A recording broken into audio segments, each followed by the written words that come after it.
Imagine if your family was awakened in the middle of the night by a team of federal officers. Well, that's exactly what happened to a woman and her children in Granville County. Amanda Lamb is in the newsroom joining us now. And Amanda, we understand that because this case falls under the Patriot Act, a lot of the usual rights for defendants not available here. That's right, David. The Patriot Act was created after 9/11. It allows federal agents to investigate suspected cases of terrorism swiftly in order to better protect our country. But one Granville County mother says it gives the federal government too much leeway. Her son was taken into federal custody 2 months ago. She can't get him out, and she can't get any answers.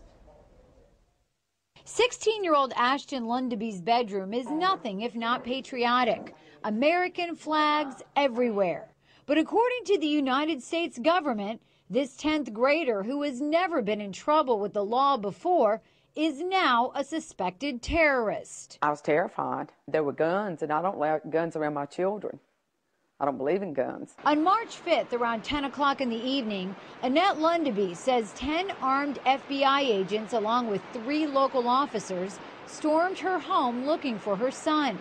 They handcuffed him and presented her with a search warrant. They said that he was being arrested for making numerous bomb threats. Annette Lundeby told the officers that someone stole her son's IP address and used it to make crank calls through the internet, making it look like the calls had originated from her home.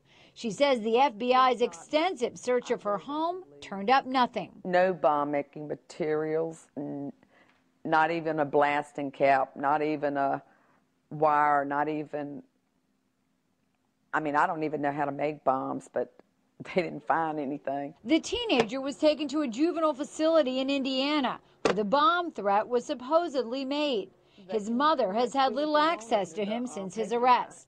She says the Patriot Act stripped her son of his right to due process. And we have no rights under the Patriot Act to even defend them, because the Patriot Act supersedes, basically, is superseding the Constitution. There's nothing a matter of public record. All those normal rights are just suspended in the air. Dan Boyce is a former U.S. attorney. It's a new law, and I'm sure there were very, very good intentions. But Boyce believes the Patriot Act has gone too far in some cases, and Ashton Lundeby's may just be one of them. It very well could be a case of overreaction where an agent leapt to certain conclusions or has made certain assumptions about this individual and about how serious the threat really is. Because there is a gag order in the case, the U.S. attorney in Indiana told us he could not comment, nor could the FBI. The North Carolina Highway Patrol did confirm they assisted the FBI with its operation at the Lundeby home on March 5th. Never in my worst nightmare did I ever think that it would be my own government that I would have to protect my children from. This is the United States, and I feel like I live in a third world country now. Lundeby says this type of case is not what the Patriot Act was intended for.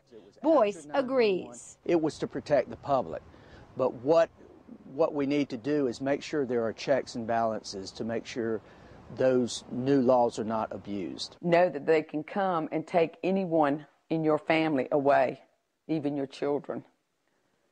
And they don't have to be guilty. Lundeby says her son is scheduled to have a hearing at the end of May, but she is not hopeful it will happen because the date has already been moved multiple times. And we will continue to follow this story. David? Amanda Lamb, thank you.